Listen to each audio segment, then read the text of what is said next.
আল্লাহ নবীর নামকে এমনভাবে সাজিয়েছেন, আল্লাহ নামের মধ্যেও কোনো নুক্তাওয়ালা হরফ নাই, নবীর নামের মধ্যেও কোনো নুক্তাওয়ালা হরফ রাখে নাই।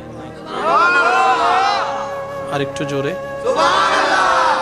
আলিফে নুক্তা, লামে নুক্তা, হায়ে নুক্তা, মিমে নুক্তা, হায়ে নুক্তা, মিমে নুক্তা, দালে নুক্তা। এতটুক মিল বলেছে না।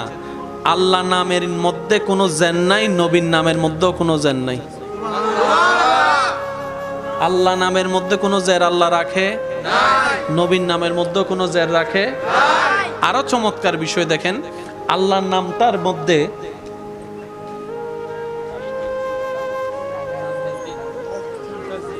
বলেন, একটু বলেন এটা ভাই, একটু মনোযোগ দিবেন। আল্লাহ নামের মধ্যে একটা এরকম আছে দেখবেন, তাসদিদ। এই তাসদিদটা যত নাম্বার হরফে আপনি যদি দেখেন, আলিফ লাম লাম, তৃতীয় নম্বর লামের মধ্যে একটা তাসদিদ আছে। নবীর নামের মধ্যেও আল্লাহ 3 নম্বর হরফের মধ্যে মুহাম্মদ লিখে তাসদিদের ব্যবস্থা করে দিয়েছে।